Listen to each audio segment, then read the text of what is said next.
तम सोमा ज्योतिर्गम्य। चलिए उस प्रकाश की ओर और जानिए उस रहस्य को, उस सत्य को कि सच में गीता में भगवान ने उस हिंसक युद्ध की ओर प्रेरित किया या उसके अंतर में कुछ और ही गहराइयां हैं प्रस्तुत कर रही हैं, स्पष्ट कर रही हैं राजयोगिनी गीता विदुषी वीणा बहन। शांति। गीता ज्ञानदाता, अखिल नियंता, सर्वलोक महेश्वर परमपिता परमात्मा को याद करते हुए आज की इस सभा की शोभा परम श्रद्धेय विश्व कल्याणी मातृ समान राजयोगिनी दादी हृदय दादी रतन मोहिनी जी, आदरणीय शारदा बहन जी, सरला बहन जी, वरिष्ठ भ्राता ब्रजमोहन भाई साहब तथा मंचासीन सभी गीता प्रेमी और मेरे सामने उपस्थित सभी गीता ज्ञान के इच्छुक भाइयों और बहनों, आप सभी के सामने भारत वालों का सौभाग्य श्रीमद् भगवद गीता के बारे में चिंतन करने का आज सौभाग्य प्राप्त हुआ है। गीता के बारे में कहते हैं, मुकम करोति वाचालम पंगुम लंघयते गिरिम यत्कृपा तमहं वंदे परमानंद माधवम। गीता ज्ञान ऐसी एक अनमोल वरदान है जिस गीता ज्ञान की धारणा से मानव जीवन में गूंगा भी बोलना सीख लेता है, लंगड़ा भी पर्वत लांघना सीख लेता है। There is no impossible through the light of Shrimad Bhagavad Gita. असंभव नाम की चीज़ नहीं है गीता ज्ञान के माध्यम से। गीता ज्ञान की तो अनंतानंत महिमा है। करते हुए जीव नहीं थकते और भारतीय भी नहीं थकते। सदियों से जिस गीता ज्ञान की हम पूजा करते हैं, पाठ करते हैं, श्रवण करते हैं, मनन करते हैं, ऐसे करते हुए भी भारत की ये हालात क्यों हुई? तो भारत को सुधारने के लिए परमात्मा को पुनः आने का जो गीता में कहा गया है, धर्मग्लानि होती है तो मैं पधारता हूँ, क्या ये वही समय है? इसके बारे में सोचने के लिए हम आप सभी यहाँ एकत्रित हुए हैं और हमारे सामने बहुत सुंदर एक विषय रखा गया है कि गीता हिंसा प्रेरणा देती है या अहिंसात्मक या उससे ऊंचा कोई जीवन की ओर मार्गदर्शन देती है। आप सभी को पता है कि गीता 700 श्लोकों से बनी हुई है। उसमें पूरे भगवान उवाच भी नहीं है, कुछ भगवान उवाच ज़्यादा है, बीच में अर्जुन उवाच है, संजय उवाच है, एक है धृतराष्ट्र उवाच। मैं वहीं से शुरू करना चाहूँगी। पहला अध्याय जो वेदव्यास जी ने लिखा है, पहला श्लोक, धर्म क्षेत्रे कुरुक्षेत्रे समवेतायुत्सव मामका पांडवाश्चैव किमकुर्वत संजय। मैं समझती हूँ वेदव्यास जी ने अपना आशय पहले श्लोक में ही व्यक्त कर दिया है। वो आशय है पहला सेंटेंस, धर्म क्षेत्र है कुरुक्षेत्र है। यहाँ पर 2 बार क्षेत्र का उल्लेख है। इस 2 क्षेत्र को एक जगह लेकर आप दोबारा उस वाक्य का पुनरुच्चारण करें, क्षेत्रे क्षेत्रे धर्मम कुरु। इसका थोड़ा अदली बदली करने से धर्म क्षेत्रे कुरुक्षेत्रे, उसमें क्षेत्रे क्षेत्रे धर्मम कुरु। पूरी गीता का ये निचोड़ है कि आप जिस भी क्षेत्र में है धर्म से कर्म करो। कुरु का मतलब कुरु वंशज भी होते हैं, कुरु का मतलब करो भी होता है। इसलिए गीता का जो आशय है, गीता ज्ञान किस कारण से सुनाया गया कि हर मनुष्यात्मा अधर्म के मार्ग से निकलकर धर्म की ओर आए। धर्म क्या चीज़ है उसके बारे में भी भगवान ने पूरी तरह स्पष्टता से गीता में बताए हैं। तो हम सभी को पता है अर्जुन के विषाद के कारण गीता सुनाई गई। विषाद के लिए अर्जुन कहता है न च श्रेयो न पश्यामि हत्वा स्वजनमाहवे न कांक्षे विजयम कृष्ण न च राज्यम सुखानि च, ऐसे बोलता जाता है ये सब अपने हैं, अपनों को मारने से श्रेय नहीं होगा। आज भी यही दुविधा है। कॉर्पोरेट लैंग्वेज में हम कहते हैं देयर इज आइडेंटिटी क्राइसिस, है ना, everywhere there is identity crisis. जानते हो मैं कौन हूँ, है ना, बहुत ढंग से हम पूछते हैं, लेकिन कोई खुद को ही नहीं जानता कि खुद कौन है, पूछता दूसरों से है। तो इसी से गीता शुरू होती है। दूसरे अध्याय में सांख्य योग में भगवान ने 70 से अधिक श्लोक आत्मज्ञान के बारे में बताई हुई है। तो आज का जो हमारा विषय है कि गीता हिंसा की ओर प्रेरित करती है क्या? आपको पता है 3 साल पहले या 3-4 साल पहले रशियन गवर्नमेंट ने गीता को बैन कर दिया था, ये कहते हुए कि गीता प्रोवोक्स वायलेंस, हिंसा का प्रचोदन करती है। बाद में इंडियन काउंसिल के द्वारा वहाँ पर केस किया गया कोर्ट में, लेकिन वहाँ के जज ने केस रजिस्टर होने ही नहीं दिया, खारिज कर दिया, ये कहते हुए कि गीता इज अ लाइफस्टाइल, आप इसे कोर्ट में क्वेश्चन नहीं कर सकते हैं।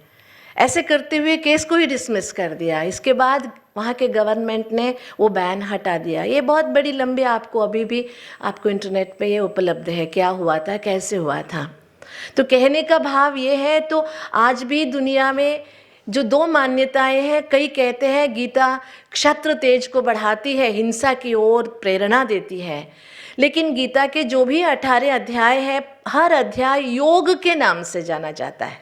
हर अध्याय विषाद योग, सांख्य योग, ज्ञान विज्ञान योग, विभूति योग, गुणत्रय विभाग योग, देवासुर संपद विभाग योग, मोक्ष संन्यास योग, हर अध्याय का एंडिंग होता है योग शब्द से। हाँ, गीता में कई बार युद्ध शब्द का प्रयोग किया गया है, लेकिन कहीं ये नहीं कहा गया कि दुर्योधन के साथ युद्ध करो, भीष्म के साथ युद्ध करो, किसी को मारो, ये बातें नहीं है। युद्ध जरूर करो, लेकिन किसके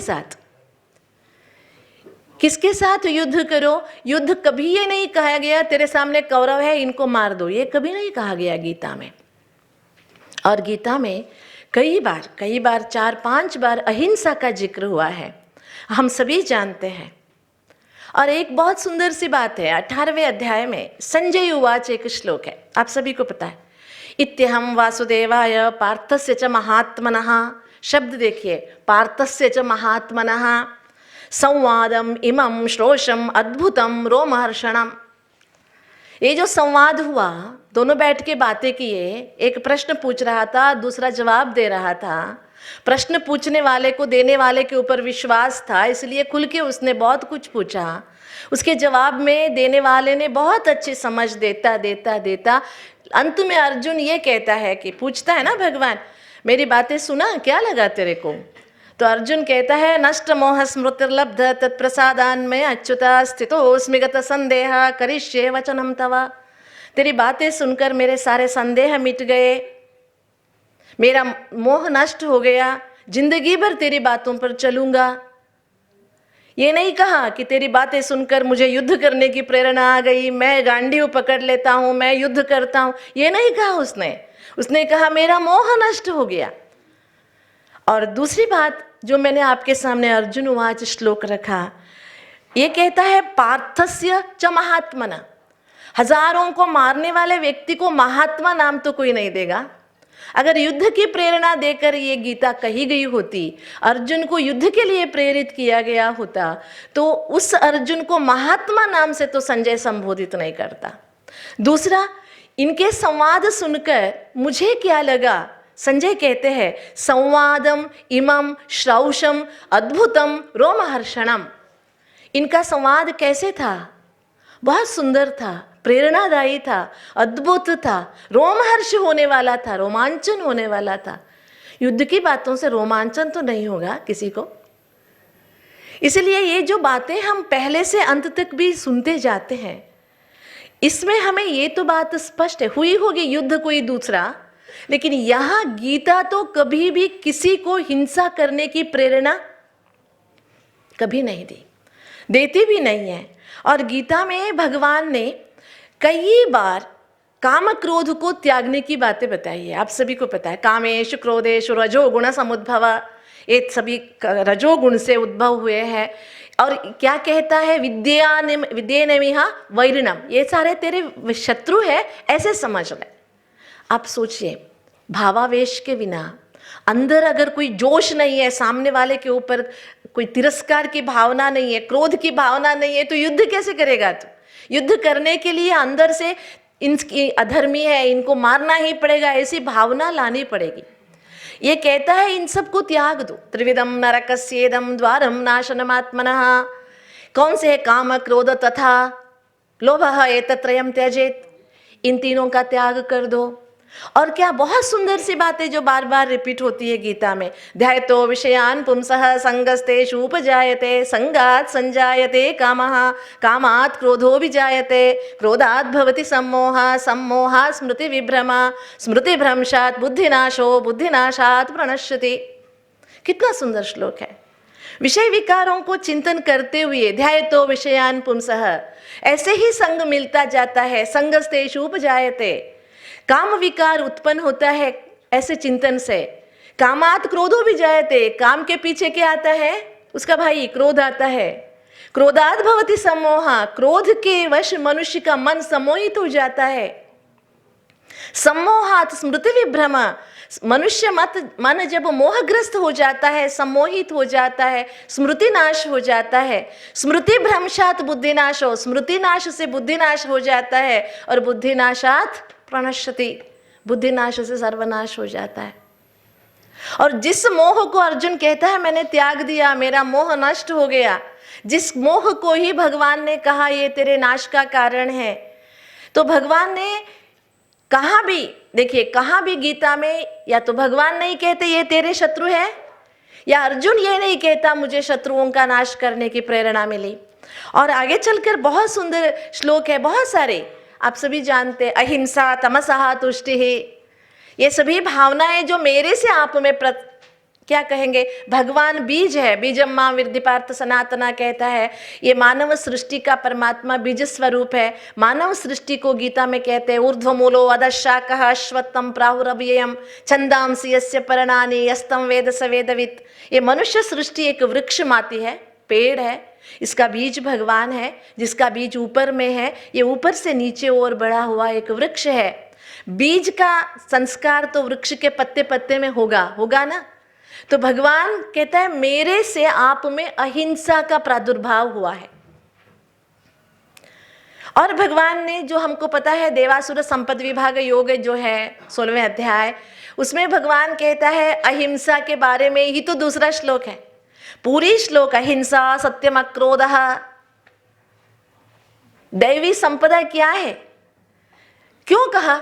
अगर उसी को उसको युद्ध ही कराना था तो दैवी संपदा की बातें क्यों कही गई है? वंडरफुली। और जब बातें आती है स्वधर्म की, है ना, कहता है कि मैं धर्मग्लानि के समय पधारता हूं, तो ये नहीं कहा कि अधर्म नाश मेरा कर्तव्य है, मैं करूंगा अधर्म नाश। कैसे करेगा? क्या अधर्मियों को मारने से अधर्म नष्ट होगा? बताइए मुझे। गीता कहती है जैसे हवा यहां से गुजरती है, हवा के साथ यहाँ का सुगंध दुर्गंध जैसे जाता है, वैसे आत्मा शरीर छोड़ने के बाद आत्मा के साथ इधर किए हुए हर कर्म का फल साथ में जाता है। क्या व्यक्तियों को मारने से व्यक्तियों के अंदर की जो भावनाएं हैं, ईर्ष्या द्वेष की भावनाएं हैं, वैरत्व की भावनाएं हैं, इसका नाश हो सकता है? भगवान फिर व्यक्ति नाश से गुण नाश करेगा? ये संभव लगता है? तो भगवान ने जो कहा है श्रेयान स्वधर्मो विगुणः परधर्मात् स्वनुष्ठितात् स्वधर्मे निधनम श्रेयः, एक बात हम याद जरूर रखेंगे ये बातें सुनते हुए। जब भगवान ने गीता सुनाई थी, मानते हैं 5000 साल पहले भगवान ने गीता सुनाई थी, तब कोई दूसरे धर्म की तो जिक्र है नहीं। यहाँ धर्म की कौन सी बातें हो रही है? ना इस्लाम, क्रिश्चियन या हिंदू धर्म की बातें हो रही है, ये आत्मा के स्वधर्म की बातें हो रही है यहाँ पर, है ना। स्वधर्मे निधनम श्रेयः, तो ये स्वधर्म क्या है, इसकी बातें दैवी संपदा आसुरी संपदा के अनुसार किया जा रहा है। तो भगवान जो बहुत सुंदर बातें यहाँ पर बताते हैं, इसमें विकारों को त्यागने की बातें या विकारों को ही शत्रु के रूप में कहा गया है। और भगवान ने बार बार ये बातें सुनाई है कि मुझे ज्ञानी ही प्रिय है, मुझे योद्धा प्रिय है, मुझे विजेता प्रिय है। ऐसे नहीं कहा है भगवान ने। भगवान कहते हैं मुझे ज्ञानी ही प्रिय है। चतुर्विधा भजन्ते माम जनाः सुकृतिनो अर्जुन आर्ता अर्थार्थी जिज्ञासु ज्ञानी च भरतर्षभ। और कहते हैं न ही ज्ञानेन सदृशं पवित्रमिह विद्यते तत्स्वयं योग संसिद्धः कालेन आत्मनि विन्दति। इसलिए बहुत मूल बात क्या है कि हमारा सोच, हमारा विजन हमने क्या बनाया। हुआ होगा एक युद्ध के साथ गीता को मिला दिया, मिला देने के कारण युद्ध की प्रेरणा गीता से मिली। ऐसी सोच रखने के कारण भारत वालों को बहुत नष्ट हुआ। इतना ऊंचा ज्ञान गीता में होने के बावजूद उस गीता ज्ञान को हम जीवन में नहीं ला सके। पुस्तक में रह गया, मस्तक में नहीं आया। फलस्वरूप मनुष्यात्मा धर्म से अधर्म की ओर भटकता रहा। और आजकल हम ऐसी गति स्थिति में आप पहुँचे हैं, हमें अपने आप पर भी विश्वास नहीं रहा, दूसरों पे तो बात ही छोड़ो, खुद पर ही विश्वास नहीं रहा। ऐसी जमाना हमारे सामने खड़ा हो गया। तो शिक्षा तो बहुत कुछ पा रहे हैं, लेकिन आत्मसम्मान या आत्मविश्वास की कमी हर ओर हमें नजर आ रही है। इसका मूल कारण है जो गीता ज्ञान हमें भगवान ने दिया था, जिस गीता ज्ञान में स्थित प्रज्ञता की बातें आती हैं। आप सोचिए, अर्जुन ने ऐसा क्यों पूछा, अगर उसको युद्ध ही करना था तो स्थित प्रज्ञस्य का भाषा, ऐसा प्रश्न क्यों किया? स्थित प्रज्ञता क्या है, इसके बारे में अर्जुन ने क्यों पूछा? तो भगवान ने युद्ध, जो भी युद्ध है ये अंतर्द्वंद्व है। मनुष्य के मन में क्या करना है क्या नहीं करना है, जो पहले अध्याय से अर्जुन के विषाद के रूप में लिया गया है। अर्जुन सोचता है इतने सारे मारे जाएंगे, उसके अंदर बहुत सारी, देखिए गीता की एक खूबी है, हम आप सभी जानते हैं। अर्जुन जो विषाद में प्रश्न पूछता है वो सारे प्रश्न सांसारिक है, कोई भी अध्यात्म का प्रश्न नहीं है। मुक्ति का मार्ग क्या है, प्रभु प्राप्ति कैसे होगी, ये प्रश्न अर्जुन ने नहीं पूछा। वो कहता है कि दुनिया नरक बन जाएगी, नारी जाति भटक जाएगी, वर्ण संकर हो जाएगा, पतन्ति पितरः लोभोपहत चेतसः पापमेवाश्रयेदास्मन्। ऐसे उनकी द्वंद्व है। ऐसे द्वंद्व हर किसी के मन में है। इन द्वंद्वों से बाहर निकलने के लिए, दुविधा से बाहर निकलने के लिए, डिलेमा से बाहर निकालने के लिए भगवान ने बहुत सुंदर आध्यात्मिक बातें सुनाई, जो अंतर संघर्ष है इसके ऊपर उठकर। क्योंकि हम सभी को पता है कि अच्छे गुण और बुरे गुण साथ में नहीं रह सकते।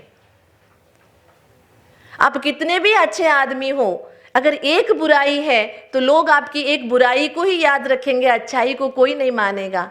तो ये दोनों में से अच्छाई की ऊंचाई लाने के लिए भगवान ने गीता ज्ञान को सुनाया। और गीता ज्ञान, श्रद्धावान लभते ज्ञानम, गीता ज्ञान भी प्राप्त किसको होता है? हर किसी को नहीं हो सकता है जिसको श्रद्धा है। और अंत में गीता ज्ञान की खूबी हम आप सभी को पता है कि गीता में भगवान कहता है इति ते ज्ञानमाख्यातम गुह्यात् गुह्यतरम मया विमृश्य तदशेषेण यथेच्छसि तथा कुरु। मैंने तो सब ज्ञान तुझे सुना दिया, गोपनीय ते गोपनीय ज्ञान तुझे सुना दिया, लेकिन क्या करना है क्या नहीं करना है तेरे ऊपर छोड़ता हूँ। यथेच्छसि तथा कुरु, जैसे चाहिए वैसे कर ले। क्योंकि डिसीजन मेकिंग पावर हमको दिया, क्योंकि डिसीजन हमारा होगा, कर्म हमारा होगा, संस्कार हमारा बनेगा, फल हमें मिलेगा। इसलिए गीता हिंसा की प्रेरणा कतई कभी भी नहीं देती है। गीता कोई हिंसा प्रेरक ग्रंथ नहीं है, और मुख्यतः गीता कोई धार्मिक ग्रंथ नहीं है। आप सोच में पड़ जाएंगे गीता धार्मिक ग्रंथ नहीं है तो क्या है फिर? गीता एक आध्यात्मिक ग्रंथ है, कोई एक धर्म के लिए लिमिटेड नहीं है। गीता में ही कहा गया है सर्वधर्मान परित्यज्य। गीता ही कहती है सबके लिए एक ही भगवान है। गीता में ही भगवान ने कहा है सुहृदम, मैं निस्वार्थी हूँ, मुझे कोई आपसे अपेक्षाएं ही नहीं है। और गीता का भगवान जो कहता है, जो मुझे यो माम अजम अनादिम च वेत्ति लोकमहेश्वरम असम्मूढ़ः समर्थेषु सर्व पापैः प्रमुच्यते, तुझे सर्व पापों से मुक्ति मिलेगी, लेकिन इस स्वरूप से तू मुझे याद कर। यो माम अजम अनादिम तथा सर्वलोक महेश्वर, इस स्वरूप से तू याद कर। कितनी अच्छी तरह से गीता खुद को खुद से मिलाती है, खुद को देखने की एक नजरिया बदल देती है। लेकिन गीता पढ़ने से यह संभव होगा क्या, संभव हुआ क्या? मैं किसी पे प्रश्न नहीं कर रही हूँ, मैं बचपन से गीता प्रेमी रही हूँ। गीता के बहुत सुंदर संस्कारवत परिवार में मेरा जन्म हुआ और ब्रह्मा कुमारी संस्था में आकर गीता ज्ञान का यथावत अर्थ समझने को मिला मुझे। तो क्या हमने गीता जो हम सुनते आए तो गीता का एक शब्द भी हम अपने जीवन में ला सके? क्योंकि गीता को हमने कोई हिंसा प्रचोदक, कई सोचते हैं गीता ना किसी की मृत्यु पर सुनने का ग्रंथ है, ऐसी भी भावना है भारत में कई स्थानों पर। किसी के मरने पर गीता पढ़ना चाहिए। अरे मरा हुआ तो वो चला गया, आप पढ़ने से उसको कैसे मुक्ति दिलाओगे? मुक्ति खुद के साधना से मिलती है, किसी दूसरे को कोई नहीं दिला सकता है। तो गीता भगवान की उच्चारी हुई अनमोल महावाक्य है। दुनिया में हजारों धर्म ग्रंथ है, लेकिन भगवानुवाच एक गीता है, क्योंकि भगवान ने ही अद्भुत गीता ज्ञान सुनाया था। तो अंत में मैं छोटा सा एक एक्सपीरियंस के साथ रुकना चाहूँगी। हम जब बचपन में स्कूल में पढ़ते थे, साउथ वाले हिंदी पढ़ना नहीं चाहते हैं कोई, लेकिन हमारे स्कूलों में हिंदी हमें कंपलसरी है, 50 मार्क्स पढ़ना ज़रूरी है। उसमें 13 मार्क्स लिए तो हम पास हो जाते हैं, लेकिन ज़्यादातर कोई पढ़ना ही नहीं चाहता हिंदी। हमारे क्लास में एक लड़का था जो हमारा क्लासमेट था, उसको हिंदी का अ भी लिखना नहीं आता था। मास्टर जी उससे बहुत नाराज़ रहते थे। एक दिन मास्टर जी को बहुत गुस्सा आया, उन्होंने उसको अच्छी तरह से डांटा, ये कहते हुए, तेरे को कितना समझाने पर भी ये वर्णमाला तक लिखने को नहीं आती है, तू कैसे पास करेगा हिंदी? तो एक काम कर, हिंदी का ये जो पुस्तक है ना, इसको भिगो के रख दे और पिस के पी ले, शायद तेरे को तब अकल आ जाए। ऐसे मास्टर जी ने गुस्से में डांटा। दूसरे दिन हम फिर स्कूल आए, हिंदी मास्टर जी आए, हिंदी का क्लास शुरू हुआ। मास्टर जी ने कहा ओपन योर बुक, है ना, पुस्तक खोलो। उसके पास पुस्तक ही नहीं था। तो मास्टर जी ने फिर डांटा, आज पुस्तक भी नहीं लाया अलबेला तू। तो उसने कहा मास्टर जी क्या बात कर रहे हो, आपने ही तो कल कहा था आप पुस्तक भिगो के रख ले, पीस के पी ले। मैंने पुस्तक भिगो के रख दिया, पीस के पी लिया। सच में पी लिया था उसने। फलस्वरूप उसको 3 दिन अस्पताल में दाखिला लेना पड़ा। मैं क्यों ही आपको याद दिला रही हूँ? सदियों से गीता घर में रख रहे हैं, पूजा कर रहे हैं, हल्दी कुमकुम चढ़ा रहे हैं, पाठ कर रहे हैं, लेकिन क्या कभी उसके अंदर क्या है जो हमें अपनाना चाहिए? आम जनता में क्या भाव है? शत श्लोक है पंडिता, 100 श्लोक आ गया तो हम पंडित बन गए। लेकिन गीता ज्ञान मनुष्यात्मा के अंदर की अच्छाई को बाहर निकालता है, गुण को बाहर निकालता है। अहिंसा को जीवन के प्रधान अंश बनाकर कैसे हम अपने ही हिंसक प्रवृत्तियों पर, अपने ही बुराइयों पर, विकारों पर विजयी हो सके, उसका मार्ग प्रदर्शन करता है। इसके लिए गीता में आत्मज्ञान को इतना विस्तार स्वरूप से बताया गया है। इंद्रियाणि पराण्याहु इंद्रियेभ्य परम मनः मनसस्तु परा बुद्धि यो बुद्धि परतस्तु सहा, ऐसे कहते हुए आत्मा के बारे में इतना सुंदर स्पष्टता की गई है। और जो परमात्मा जिसकी हम महिमा करते हैं, कविम पुराणम अनुशासितारम अणोरणीयाम समनुस्मरेद्यः सर्वस्य दाताराम चिन्त्य रूपम आदित्य वर्णम तमसः परस्तात्, अंधकार से दूर ले जाने वाला सर्वज्ञ सनातन प्रकाश स्वरूप अनादि अविनाशी अभुक्ता परमात्मा कभी हिंसा की प्रेरणा नहीं दे सकता है। अगर परमात्मा हिंसा की प्रेरणा देता तो आज दुनिया में जो हो रहा है वो तो सही होगा ना, फिर उसको आप गलत क्यों कह रहे हो? फिर कोई किसको मार रहा है, ठीक है ना, भगवान ने प्रेरणा दी? नहीं, जब दुनिया में कोई हिंसा करता है तो वो गलत है, इंसान हिंसा करता है तो वो गलत है, तो भगवान कैसे हिंसा की प्रेरणा दे सकता है? इसलिए श्रीमत भगवान का श्रीमत है, श्रेष्ठ मत। ये मनुष्य मत नहीं है, ये साधु मत नहीं है, ये इंसान का मत नहीं है, ये भगवान का मत है। भगवान का मत है अहिंसा ही जीवन की प्रेरणा है। अहिंसा में भी भगवान ने किसी को मारना पीटना तो हिंसा है ही, विकार को भी हिंसा कहा है परमात्मा ने, काम क्रोध आदि विकार को भी हिंसा कहा है, तो मारने पीटने की तो बात ही नहीं आती है। इसलिए गीता मनुष्य आत्मा को अपने आप को दबाना भी नहीं सिखाता, लेकिन अपने आप को जगाना सिखाता है, अपने अंदर की शक्तियों को बाहर निकालना कहता है। उसको अहिंसा के मार्ग से, अपने आप को देखने से, अपने आप को जानने से, अपने अंदर की स्वधर्म को जागृत करते हुए, बाहर के प्रभावों से मुक्त होकर अपने स्वधर्म में टिकने की बातें बताती है।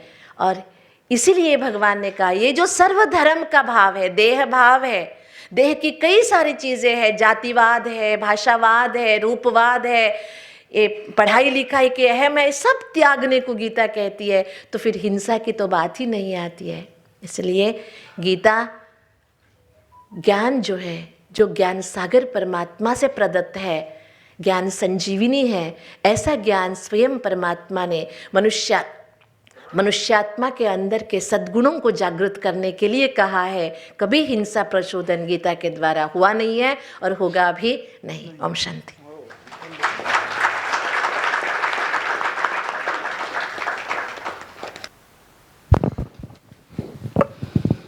बहुत सुंदर वीणा बेन ने विषय को स्पष्ट किया और आज समय के परिवर्तन को देखते हुए, परिस्थितियों को परिवर्तित देखते हुए, समाज का जो इंटेलेक्चुअल वर्ग है आज उसकी भी सोच हर बात में लॉजिक है।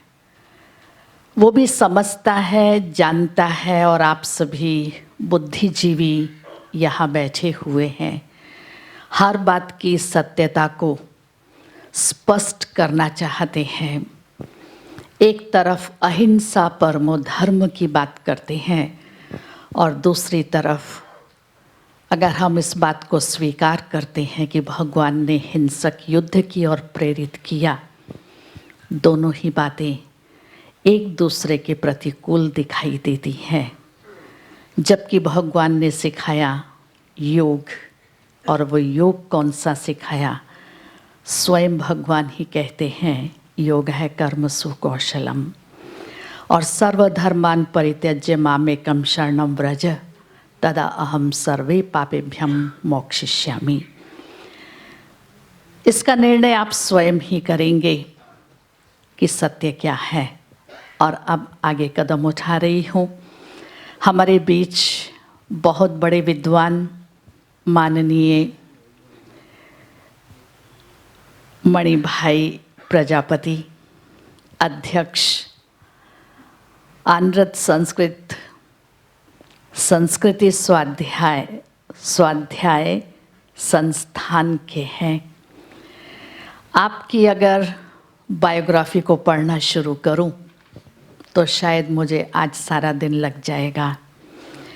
आपके अपने जीवन के 48 वर्ष अध्यापन में गए हैं, और इसके साथ साथ आपने LD इंस्टीट्यूट आइडियोलॉजी अहमदाबाद में भी अपनी सेवाएं दी हैं। 34 बुक्स आपने लिखी हैं। 2011 में राष्ट्रपति के पुरस्कार से आप सम्मानित हुए। गुजरात साहित्य संस्कृत एकेडमी ने आपको गौरव पुरस्कार से सम्मानित किया। राष्ट्रीय संस्कृत संस्थान भारत ने आपको शास्त्र चूड़ामणि विद्वान के रूप में पुरस्कृत किया। द्वारका शारदा पीठाधीश्वर शंकराचार्य स्वरूपानंद सरस्वती जी महाराज ने 2009 में आपको सम्मानित किया, और साथ ही कांची के कामकोठी पीठाधीश्वर शंकराचार्य जयेंद्र सरस्वती जी ने 2010 में आपको पुरस्कृत किया। 2018 में सोमनाथ ट्रस्ट ने सोमनाथ स्वर्ण चंद्रक से आपको सम्मानित किया। ऐसे विदुषी महान लर्नड व्यक्तित्व हमारे समक्ष हैं। अनुरोध करती हूँ अपने विचार हमारे समक्ष प्रस्तुत करें।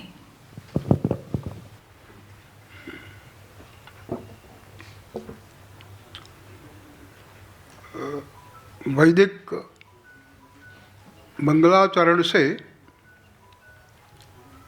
मेरे विचार प्रस्तुत करता हूँ। सामवेद का एक विधान है, आ ब्रह्मन् ब्रह्मणो ब्रह्मवर्चसी जायताम्। आ ब्रह्मन् ब्रह्मणो ब्रह्मवर्चसी जायताम्। हमारा भारत देश केवल भारत देश नहीं, किंतु सारी सृष्टि में ब्रह्म तेज पैदा हो। और आज मैं देख रहा हूँ कि यहाँ पर मैं इन विभूतियों का नाम संकीर्तन नहीं करता समयाभाव से, लेकिन वंदन के साथ मैं कहता हूँ कि ब्रह्मा कुमारी ईश्वरीय विश्वविद्यालय के माध्यम से हमारे बीच में ब्रह्मा कुमारों में या ब्रह्मा कुमारियों में तो ब्रह्मतेज पैदा हुआ ही है, किंतु उन्होंने सारे समाज में, व्यापक समाज में ये ब्रह्मतेज, ये गीता का तेज, ये गीता ज्ञान का प्रकाश फैलाने का अद्भुत कार्य किया है। सभी को वंदन करता हूँ, सभी श्रोताओं को भी, भावकों को भी मैं वंदन करके ऐसा बोलता हूँ, कहता हूँ। और आज मैंने देखा कि गीता का ब्रह्मा कुमारी प्रजापिता ब्रह्मा कुमारी ईश्वरीय विश्वविद्यालय का प्रभाव भी कैसा, भगवत गीता का प्रभाव भी कैसा कि यहाँ पर हमारे एक मौलवी जी ब्रह्मा कुमारियों का स्वागत करने के लिए यहाँ पर उपस्थित है। तो यही गीता का प्रभाव है, यही गीता का प्रभाव है। मुझे स्मरण हो रहा है कि जब मुरारी बापू मुझे पारितोषिक देने वाले थे 1 लाख का पुरस्कार, तो 1 लाख का पुरस्कार देने के लिए उन्होंने स्वयं न दिया, लेकिन दिल्ली से एक बड़े मुस्लिम विद्वान उन्होंने बुलाए थे। दिल्ली के बड़े मुस्लिम विद्वान, वो उर्दू भी जानते थे और संस्कृत भी धारावाही संस्कृत में बोल सकते थे। ऐसे विद्वान का ऐसे विद्वान के चरण कमलों से, चरणारविंदों से मुझे इस प्रकार वो विभूषित किया गया था, पारितोषिक दिया गया था। तो यही भी एक गीता का प्रभाव है। यह तो हमारे सामने बड़ी एक विकट समस्या है, क्या कहें क्या न कहें, विभिन्न मत भी हो सकते हैं, क्योंकि गीता पर आज तक हजारों टीकाएँ लिखी गई है। अनेक भाष्यकारों ने अनेक भाष्य भी लिखे हैं, अनेक अभ्यासियों ने भी अपने मत प्रस्तुत किए हैं, विभिन्न संप्रदायों ने भी अपने अपने विचार भगवत गीता में खोजने के प्रयास किए हैं और समाज के सामने रखे हैं। लेकिन अब तो भी हमारे सामने एक उलझन है। हम कुछ विषाद का अनुभव कर रहे हैं, क्योंकि आज भी महाभारत भगवत गीता की रचना के पश्चात भी विश्व की परिस्थिति, केवल भारत की नहीं, सारे विश्व की परिस्थिति इस प्रकार अराजकता, अत्याचार, आतंकवाद, भ्रष्टाचार इत्यादि से ग्रसित है। तो ऐसा क्यों, यह भी एक बड़ा सवाल है। वो भगवान वेदव्यास जिन्होंने वेदों का संकलन किया, महाभारत की रचना की, 18 पुराणों की रचना की, और भगवत गीता भी महाभारत का एक भाग है, तो भगवत गीता की भी जिन्होंने रचना की, तो ऐसे हमारे गुरु वेदव्यास, ये वेदव्यास भी आखिर अपना हाथ ऊंचा करके कहते हैं ना, ये सोचने की बात है कि ऊर्ध्वबाहु विरौमि एषः, ऊर्ध्वबाहु, मैं हाथ ऊंचा करके आज विश्व के सामने विरौमि चिल्लाता हूँ, विश्व के सामने मैं चिल्लाता हूँ कि धर्माद अर्थश्च कामश्च किमर्थम न सेव्यते, धर्माद अर्थश्च कामश्च किमर्थम न सेव्यते, कि मैंने महाभारत की रचना की, गीता भी दी कृष्ण के माध्यम से, और अनेक पुराणों की रचना की, वेदों का संकलन किया, तो भी आज ऐसी स्थिति क्यों? ये व्यास जी को भी, व्यास जी के मन में भी प्रश्न हुआ था, और इसलिए कहे कि आज मैं हाथ ऊंचा करके कहता हूँ कि मानव लोग, विश्व के मानव लोग धर्मपूर्वक अर्थ और कामना की सिद्धि क्यों नहीं करते? मानव लोग धर्मपूर्वक अर्थ और काम की सिद्धि क्यों नहीं करते? यही एक बड़ा सवाल व्यास जी के मन में भी था। तो ये जो समस्या है, इसी समस्या को हल करने के लिए, इसी समस्या का कोई मार्ग खोजने के लिए यहाँ पर ऐसे ब्रह्मा कुमारी ईश्वरी विश्वविद्यालय के माध्यम से ऐसे जो सम्मेलन हो रहे हैं वो बड़े उपकारी है, बड़े उपकारी है। ऐसा होना चाहिए, बार बार होना चाहिए। और मानव की प्रकृति तो कैसी है? वो दुर्योधन वृत्ति। प्रायः मानव समाज में, सभी मानवों में, मुझ में भी दुर्योधन वृत्ति कुछ प्रबल है। दुर्योधन वृत्ति कैसी थी? वो दुर्योधन स्वयं कहता है महाभारत में कि जानामि धर्मम न च मे प्रवृत्ति ही, जानामि धर्मम न च मे प्रवृत्ति ही, जानामि अधर्मम न च मे निवृत्ति ही। मैं धर्म को जानता हूँ। दुर्योधन जैसा दुर्जन, क्रोध की साक्षात प्रतिमा, दुर्जनता की मूर्ति, वो स्वयं कहता है कि मैं धर्म जानता हूँ, लेकिन न च मे प्रवृत्ति ही, किंतु धर्माचरण मुझ में नहीं है। मैं धर्म की कोई प्रवृत्ति नहीं करता, जानते हुए भी नहीं करता। और अधर्म क्या है? जानामि अधर्मम, अधर्म क्या है वो भी जानता हूँ, तो भी न च मैं निवृत्ति ही, मैं अधर्म से निवृत्त नहीं हो सकता। यह जो दुर्योधन वृत्ति है मानव में, तो आज प्रायः सारे विश्व में इस प्रकार की दुर्योधन वृत्ति चल रही है। और इसके परिणाम स्वरूप गीता को जानते हुए भी, उपनिषदों के जानते हुए भी, वेदों को जानते हुए भी, उन सिद्धांतों के आचरण में कुछ हम मंद हो जाते हैं, सिद्धांतों का परिपालन नहीं होता ना। ये बात एक हुई। दूसरी बात, राजयोगिनी बीणा बहन ने बहुत अच्छी बात बताई कि गीता, भगवद गीता हिंसा का बोध कैसे दे सकती है। उनकी बात सही है, या तो हिंसा करने की बात है, बार बार कहा गया है तुम युद्धस्व अर्जुन को कि तो युद्ध कर, किंतु युद्ध करने के लिए कृष्ण कहते हैं, लेकिन बीणा बहन ने बताया, संकेत किया कि वहाँ पर या तो अर्जुन युद्ध कला के निष्णात थे, है ना, अर्जुन युद्ध कला के निष्णात थे। युद्ध कैसे किया जाए, कैसे न किया जाए, कैसे दाव किया जाए, क्या किया जाए, ये सब जानते थे। लेकिन कहीं पर भी गीता में, एक भी श्लोक में गीता युद्ध की कला या तो युद्ध की प्रक्रिया कैसे की जाती है, युद्ध कैसे खेला जाता है, ये बात गीता में कहीं पर भी नहीं है ना। युद्ध करने की बात अवश्य है, लेकिन युद्ध की कला उन्होंने नहीं बताई।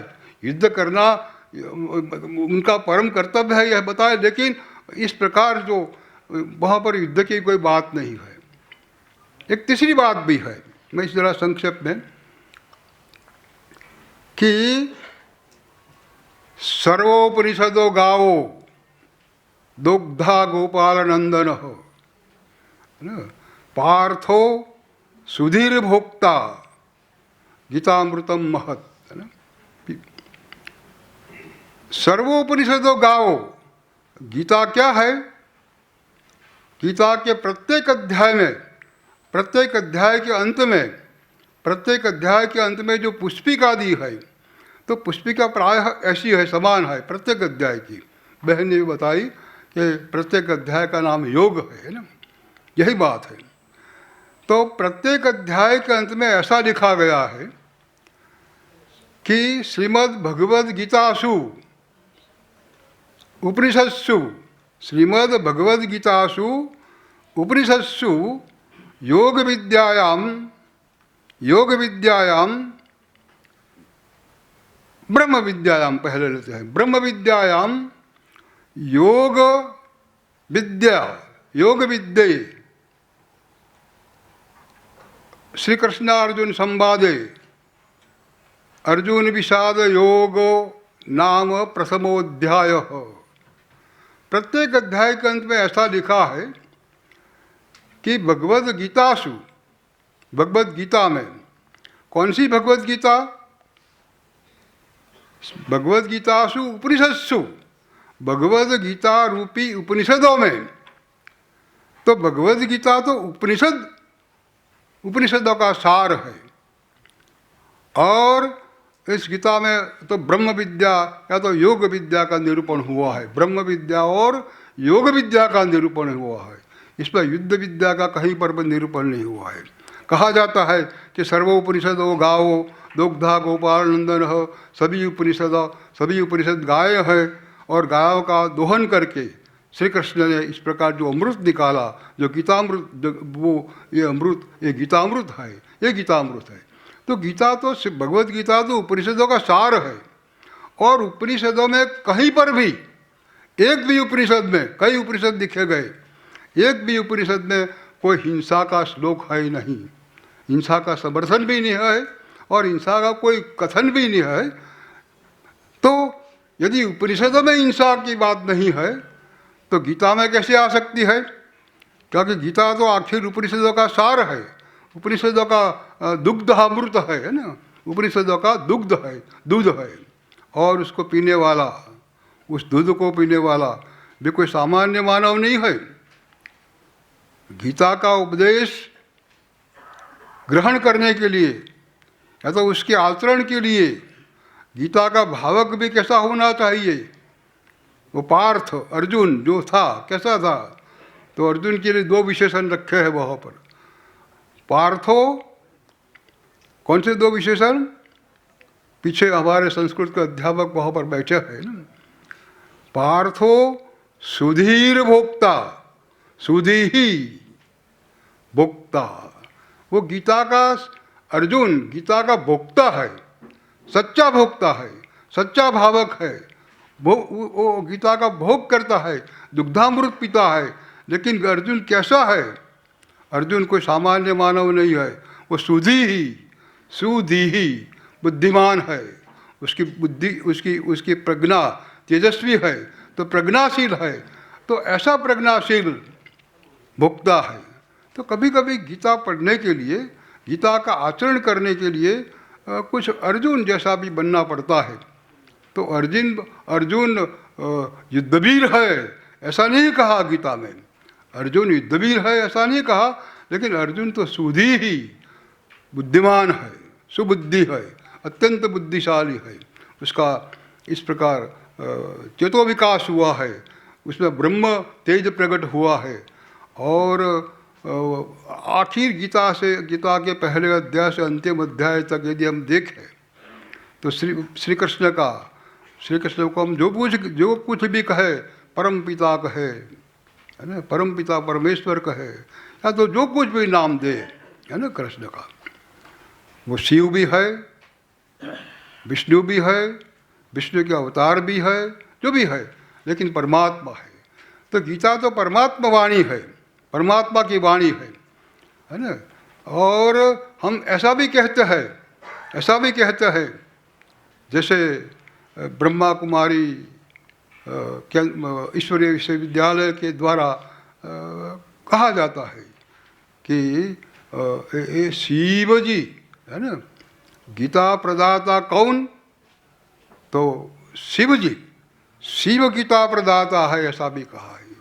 आखिर तो श्री कृष्ण और शिव में कोई भेद नहीं है। शिव तो परम तत्व है, यहाँ तो शिव तो परम तत्व है। यदि हम शिव का इतिहास देखें, यदि हम शिव का शास्त्र में जो निरूपण है वेदों में, उपनिषदों में और अन्यत्र भी, तो वहाँ पर हम कि शिव तो कण कण में व्याप्त है, सचराचर व्यापी है। तो ऐसे सचराचर व्यापी और इसलिए तो शिव जी को महादेव कहे हैं हमने ना, महादेव सबसे बड़े देव। तो ऐसे देव वो जो भी नाम दे परम पिता को, वो तो अपने अपने गौर भी कहे, या तो यीशु ख्रिस्त भी कहे, या कृष्ण भी कहे, या तो शिव भी कहे, ब्रह्मा कहे, और आखिर एक वो शैव पुराण और वैष्णव पुराण जो लिखे गया है ना, इसमें तो ऐसा भी कहा गया है कई बार, कई ग्रंथों में, कई पुराणों में शिव बोलते हैं कि मैं ही विष्णु हूँ, विष्णु बोलते हैं मैं ही शिव हूँ। हमारे दोनों में कोई भेद नहीं है। कृष्ण भी विष्णु के अवतार है और शिव भी है इस प्रकार। तो शिव और कृष्ण में आखिर कोई भेद नहीं है, तो परमात्मा है। तो ये परमात्मा वाणी है, भगवान की वाणी है भगवद गीता। और भगवान, बहन जी ने बताया कि भगवान कभी इस प्रकार हिंसा का उपदेश नहीं दे सकते, हिंसा का उपदेश नहीं दे सकते है ना। तो आखिर तो वहाँ पर एक दूसरा अर्थघटन भी, मैंने जो उनकी वाणी सुनी, बहुत अद्भुत वाणी थी बहन जी की। तो उन्होंने कहा कि धर्म क्षेत्रे कुरुक्षेत्रे समवेता युयोत्सव है ना। ये युद्ध कहाँ पर चल रहा है? कुरुक्षेत्र का मैदान है तो। लेकिन कुरुक्षेत्र को ही धर्म क्षेत्र कहा है, तो यहाँ पर धर्म की बात है। और धर्म क्षेत्र का एक दूसरा अर्थ भी हो सकता है, शायद संस्कृत के अध्यापक या तो दूसरे लोग भी जो गीता के भावक है, ब्रह्मा कुमार और ब्रह्मा कुमारियों है, ये जानती है कि ये धर्म क्षेत्र, तो धर्म क्षेत्र ये जो है वो शरीर है ना, शरीर है। क्योंकि शरीरम आद्यम खलु धर्म साधनम है ना, शरीरम खलु आद्यम धर्म साधनम, शरीर ही धर्म का साधन है। तो शरीर जो है वो भी धर्म क्षेत्र है। और इस शरीर में धर्म युद्ध चल रहा है ना। इस शरीर में वहाँ पर मैदान में, कुरुक्षेत्र में मैदान में युद्ध होगा या नहीं हुआ होगा, कौन जाने है ना, कौन जाने युद्ध हुआ होगा या नहीं हुआ होगा। लेकिन हमारे दिल में, हमारे अंतःकरण में, हमारे शरीर में एक कायम द्वंद्व, एक कायम युद्ध चल रहा है आसुरी वृत्ति और दैवी वृत्ति का। दैवी संपत्ति, गीता ने दैवी संपत्ति और आसुरी संपत्ति नामाभिधान किया है ना। तो हमारे दिल में, हमारे हृदय में कायम, हरदम, हर रोज इस प्रकार आसुरी वृत्ति है ना, राक्षसी वृत्ति और दैवी वृत्ति ये चल रही है। तो कभी कभी ऐसा भी अर्थघटन किया जाता है कि गीता में जो युद्ध की बात है, महाभारत युद्ध की बात है, वो महाभारत युद्ध वहाँ पर हमारे दिल में चल रहा है। आसुरी संपत्ति और दैवी संपत्ति के बीच चल रहा है, सत्य और असत्य का चल रहा है, बराबर, सत्य और असत्य का, धर्म और अधर्म का, भ्रष्टाचार और सदाचार का है ना, निर्मलता और आतंकवाद का, ये जो युद्ध चल रहा है ना।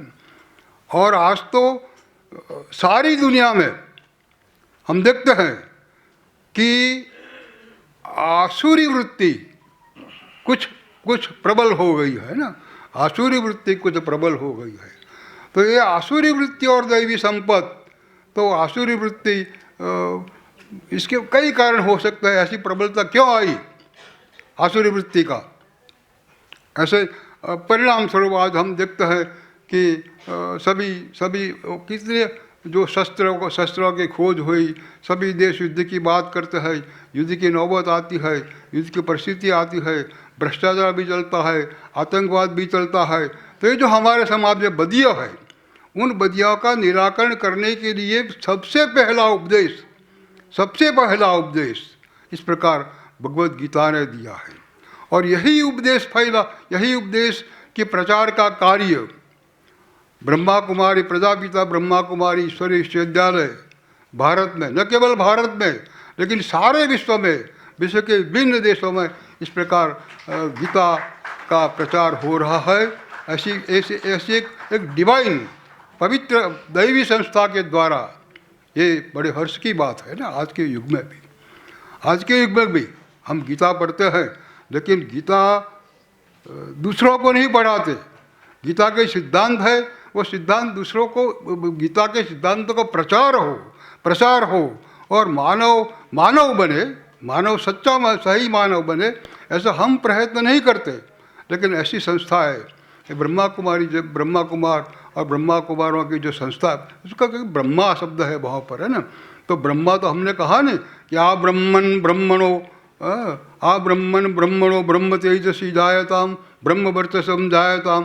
तो ब्रह्म तेज हमारे में, तो ब्रह्मा कुमारियों में तो एक प्रकार का एक ब्रह्म तेज है, और उसी ब्रह्म तेज के प्रताप से वो सारे विश्व में अपना प्रकाश, अपना ज्ञान का प्रकाश, डिवाइन लाइट, है ना, का प्रसारण कर रहे हैं।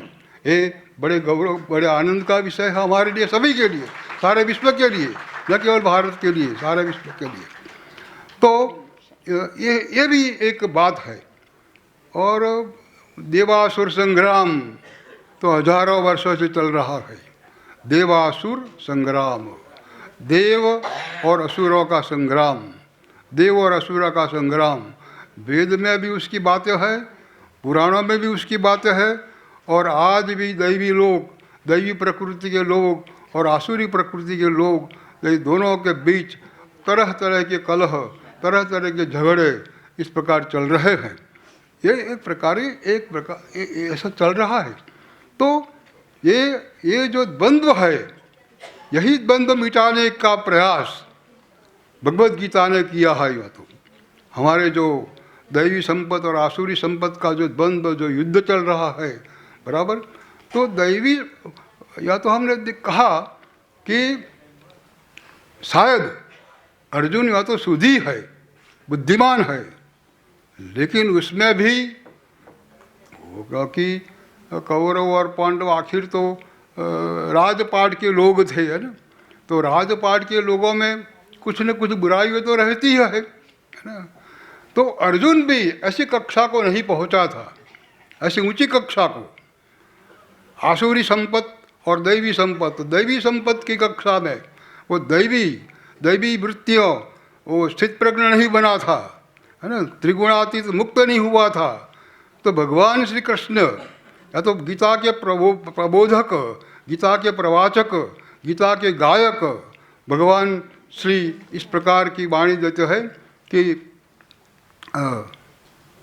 ये अर्जुन स्थित प्रज्ञ बने, त्रिगुणातीत हो जाए, सत्व रजस और तमस, इस प्रकार का बोध भगवान श्री कृष्ण को देते हैं। और श्री कृष्ण को अंतिम श्लोक बताया ब्रह्मा कुमारी जी ने, आदरणीय ब्रह्मा कुमारी जी ने अंतिम श्लोक में क्या कहा कि गत संदेह, अर्जुन के संदेह दूर हुए और कहा कि मैं अब आपने जो बताया उसी के अनुसार करूँगा। तो उसी के अनुसार करूँगा यानी कि युद्ध तो ठीक है, वो युद्ध तो करेगा, लेकिन आखिर तो वह अर्जुन एक महामानव बना है ना, एक महामानव बन गया है। और महामानव की स्वीकृति वो स्वयं कहता है कि मैं आपके उपदेश से एक महामानव बना हूँ, और आप जो बताएंगे, जो वो करेंगे, तो वो ईश्वर की शरणागति स्वीकारते हैं। अर्जुन ईश्वर की शरणागति स्वीकारता है। और यदि हम ईश्वर की शरणागति स्वीकारें परम पिता की शरणागति स्वीकारे, तो इस प्रकार ये मानव की जो समस्याएं हैं, उन समस्याओं को हल करने के रास्ते, तरह तरह के रास्ते निकल सकते हैं। तो हम सभी परमात्मा के आश्रित बने, परमात्मा के शरण में जाए और परमात्मा हमें जो सिखाए, परमात्मा कैसा है कैसा नहीं है तो हम जानते हैं सभी, उपनिषदों का हमारा अभ्यास भी है सभी का। तो यही बात है। तो आखिर निष्कर्ष रूप में यही कहा जा सकता है कि गीता में प्रत्यक्ष रूप से युद्ध की बात है, युद्ध करने की बात है, लेकिन वो युद्ध आखिर तो हमारी आसुरी वृत्तियों के सामने करने का है। और यदि हृदय में से आसुरी वृत्तियों का शमन हो जाए, दैवी वृत्ति प्रबल हो, तो विश्व में शांति और परम शांति और अहिंसक शांति का निर्माण हो सकता है। सभी को वंदन करके प्रणाम करके मैं विराम लेता हूँ समय के साथ। बहुत सुंदर अपने विचार, मननीय विचार हमारे समक्ष रखे। एक बात थोड़ा स्पष्ट करना चाहूँगी, ईश्वर, कृष्ण और शंकर के बारे में परमात्मा सर्वोच्च, सर्वोपरि, सर्वज्ञ, सर्वशक्तिवान, अजन्मा, अकर्ता और अभोक्ता है। वो जन्म और मरण में नहीं आते, इस चक्र में नहीं आते, इसीलिए वो सर्वज्ञ और सर्वोपरि है, जिसको हम सर्वशक्तिवान, निराकार, परमपिता परमात्मा कहते हैं। और अब अनुरोध कर रही हूँ हमारे आदरणीय दिलीप भाई त्रिवेदी जी से, आप सीनियर एडवोकेट होने के साथ साथ विश्व हिंदू परिषद गुजरात के प्रमुख हैं, अपने मननीय विचार आज के विषय से संबंधित हम सभी के समक्ष प्रस्तुत करेंगे। मंचस्थ विराजमान विद्वान અને વિદુષી એવા આદરણીય સન્માનનીય બ્રહ્માકુમારી સંસ્થાના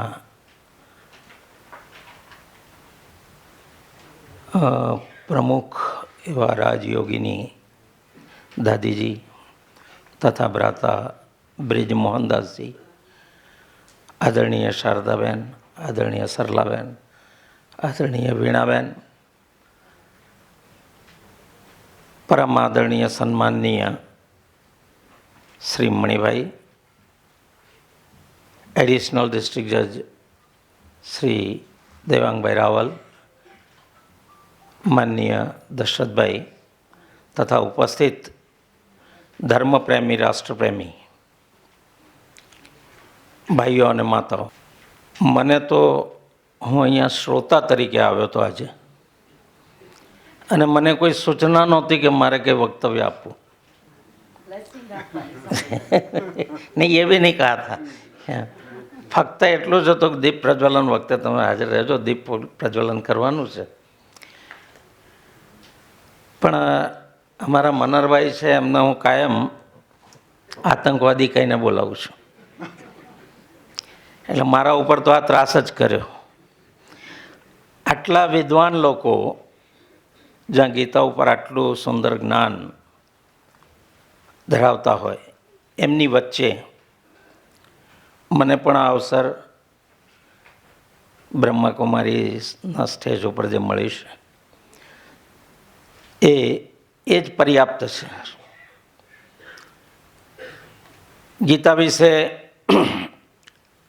ઘણું કહેવાયું છે અને આ તો એવો વિષય છે કે વિદ્વાનો આને કીધા જ કરે ને તો એનો અંત આવે એવો નથી. આનો નિચોડ આપણે સમજી શકીએ એમ નથી. જેટલી વખત વાંચો નવું નવું કંઈક અંદરથી આપણને દર્શન થાય છે. અને એટલે દુનિયામાં અનેક ગ્રંથોની રચના થઈ, ધાર્મિક થઈ, દાર્શનિક લોકોએ પણ અનેક ગ્રંથો લખ્યા, તત્વચિંતકોએ પણ લખ્યા, દુનિયાના શ્રેષ્ઠ વિદ્વાનોએ સામાજિક ધાર્મિક અનેક વિષયો ઉપર અનેક ગ્રંથો લખ્યા, અને અંતે દુનિયાના દાર્શનિકો તત્વચિંતકોએ શ્રીમદ ભગવદ્ ગીતાને માથા ઉપર મૂકી અને નાચીને એમ કીધું કે નથિંગ બિયોન્ડ ગીતા. ગીતાથી ઉપર કંઈ છે જ નહીં અને હોઈ પણ ન શકે, કારણ કે પરબ્રહ્મ પરમાત્માની વાણી છે. એનાથી શ્રેષ્ઠ તો વ્યક્તિ તો હોઈ જ ન શકે. અને જે વિષય ઉપર અહીંયા ચર્ચા ચાલી, હિંસા અહિંસા ઉપર,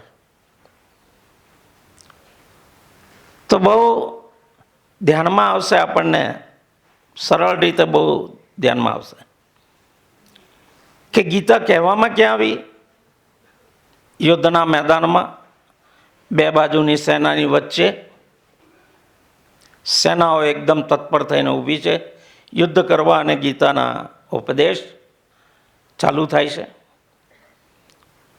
મને બી ઘણી વાર આશ્ચર્ય થયું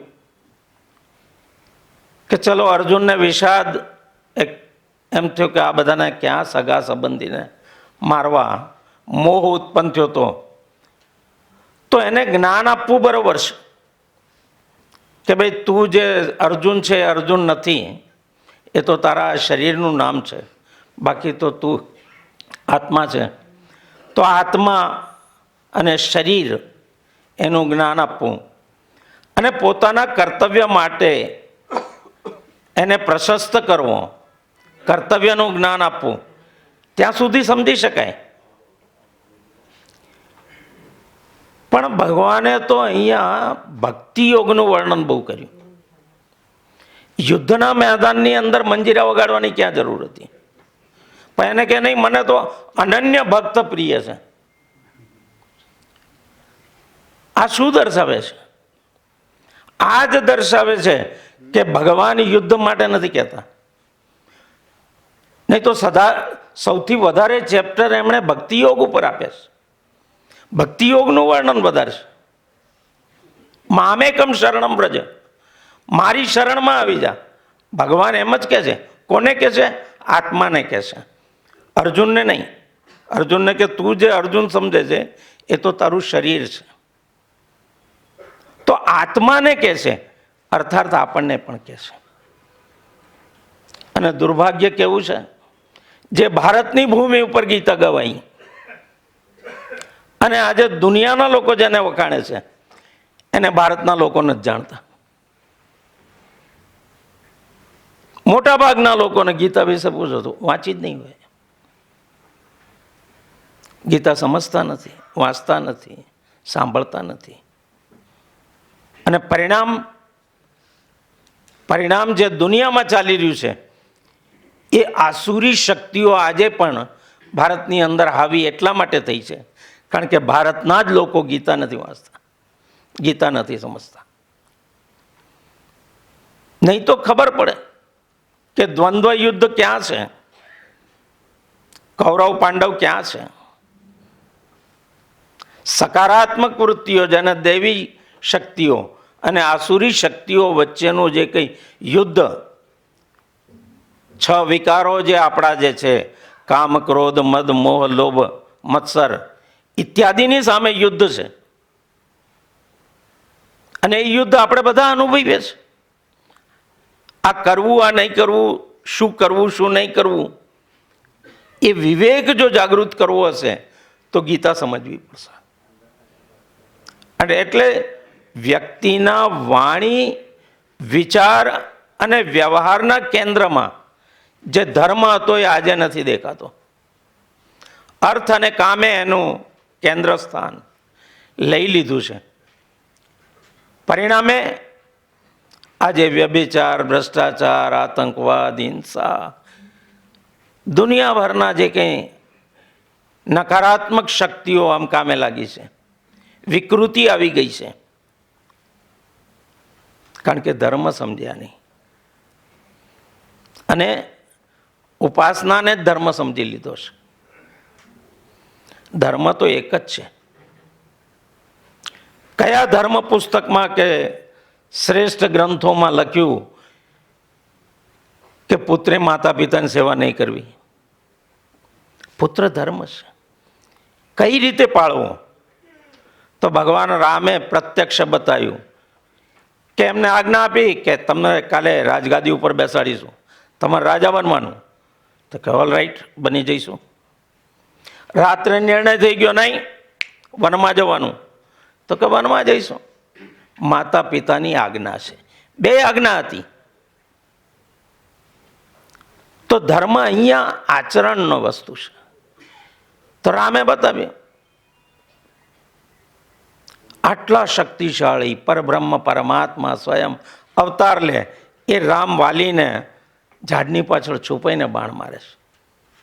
વ્યભિચારીને, પોતાના ભાઈની પત્નીને જેણે રાખી હતી, એને આ રીતે મરાય આ નિર્દેશ કર્યો છે. ધર્મ આને કહેવાય. તો આપણી પાસે તો એટલું બધું શ્રેષ્ઠ જેને કહેવાય કે જીવન જીવવાનું જ્ઞાન છે, અને એટલા એ જ્ઞાન હતું એટલા માટે તો ભારત જગતગુરુ હતું. આજે એક ક્ષીણ થઈ ગયું છે, નષ્ટ નથી પામ્યું. અન્યથા તો આ સભા જ ના થઈ હોત. નષ્ટ નથી થયું,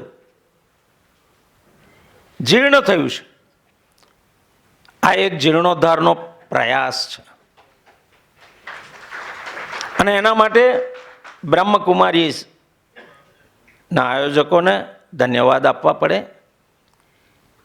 કે અમને ભારતના લોકોને ફરી આ માર્ગ ઉપર પ્રશસ્ત કરવાનો, પ્રયાણ કરવાનો અમને એક અવસર ઊભો કરી આપ્યો છે. એમને ધન્યવાદ આપતા આપણે સૌ પણ આ ગીતા વાંચીએ, વંચાવીએ, સમજીએ, સમજાવીએ, અને એનો જેટલો પ્રચાર પ્રસાર થાય એ કરી, ત્યારે આપણે વિશ્વગુરુ બનીશું. વિશ્વ કા કલ્યાણની ભાવના ભારત સિવાય કોઈ નથી કરતું. વસુદેવ કુટુંબકમ ભારતની સંકલ્પના છે. કૃણવંતો વિશ્વ આર્યમ ભારતની સંકલ્પના છે.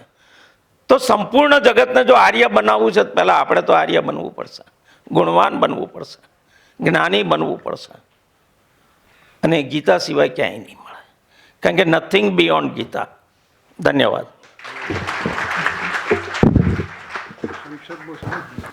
बहुत बहुत धन्यवाद. बहुत सुंदर संक्षेप में सत्व को हमारे समक्ष रखा. और अब पुनः मैं आमंत्रित कर रही हूँ भ्राता सतीश भाई और नितिन भाई को पुनः हमें कि संगीत प्रभुमय बनाने में एक बहुत बड़ा पार्ट बजाता है. और वो संगीत ऐसा है जो इस भारत भूमि की महानता और इस भारत भूमि में जन्म लेने वाले भारत माता की संतान कितनी ना भाग्यशाली है, जिस भारत भूमि पर स्वयं भगवान अवतरित होकर के उसे देवभूमि, स्वर्ण भूमि बनाते हैं. ऐसी कुछ भावनाओं को लेकर सतीश भाई और नितिन भाई पुनः हमारे बीच हैं.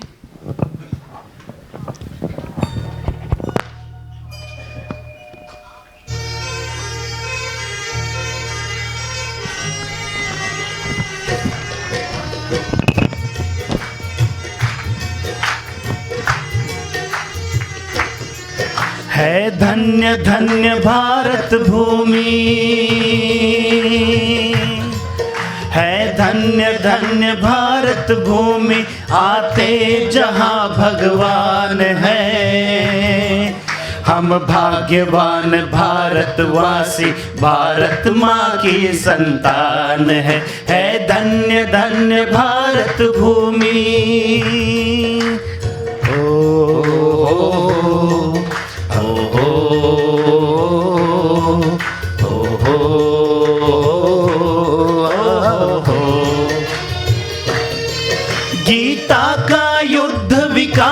से, इसमें हिंसा की बात नहीं।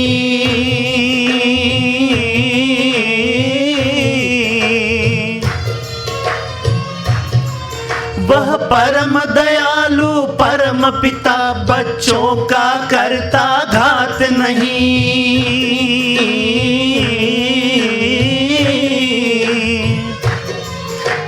दया धर्म का मूल यही है, दया धर्म का मूल यही कहते कहते सभी विद्वान हैं। हम भाग्यवान भारतवासी, भारत माँ की संतान है धन्य धन्य भारत भूमि।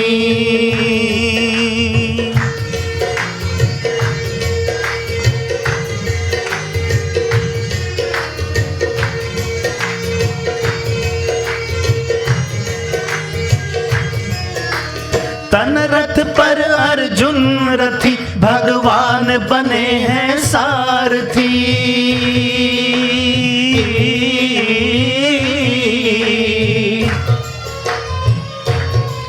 नष्टो मोहा स्मृति लब्धा, पुरुषार्थी बनो परमार्थी।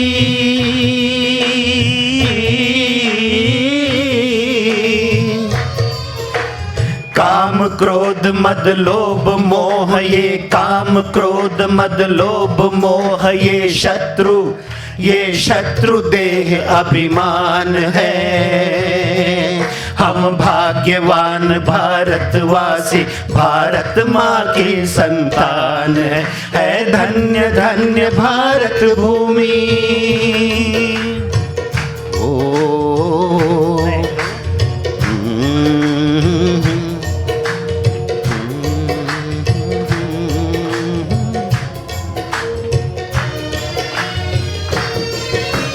कई जन्मों के पुण्य फले तो जन्म कोई यहाँ पाता है।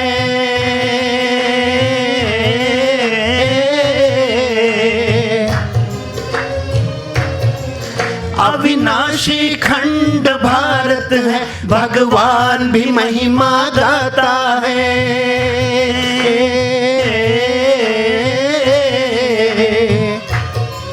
गीता से भारत विश्व गुरु, गीता से भारत विश्व गुरु, गौरव गौरव करते प्रदान है। हम भाग्यवान भारतवासी, भारत माँ की संतान है धन्य धन्य भारत भूमि। ओ हो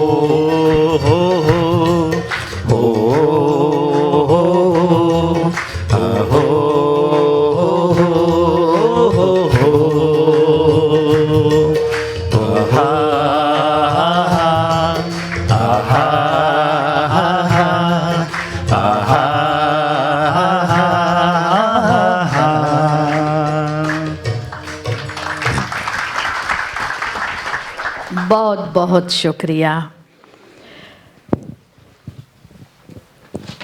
और जो इस कार्यक्रम की पृष्ठभूमि में है और जिनको इस प्रजापिता ब्रह्मा कुमारी ईश्वरीय विश्वविद्यालय ने वर्तमान समय को देखते हुए, चाहे भारत और विश्व इस बदलते परिवेश में जो परिस्थितियां सर्जित हुई हैं, क्या उन सबको देखते हुए हम सबके अंदर यही विचार उठ रहा है कि क्या ये गीता की पुनरावृत्ति तो नहीं हो रही?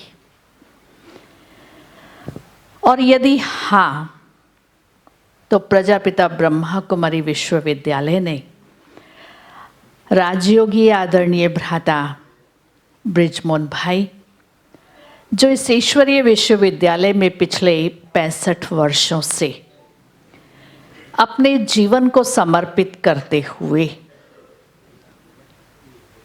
इन सेवाओं में अपना दिन और रात, अपना समय, श्वास, संकल्प, अपनी वृत्ति, अपनी कृति, अपने व्यवहार इसमें लगा दिए हैं, इस जीवन में आने से पूर्व आप भाखड़ा नांगल के फाइनेंस के डायरेक्टर रहे और वो सेवाएं करते हुए आपने वहाँ से रिज़ाइन किया और इस ईश्वरीय विश्वविद्यालय में अपनी अमूल्य सेवाएं पिछले 65 वर्षों से दे रहे हैं।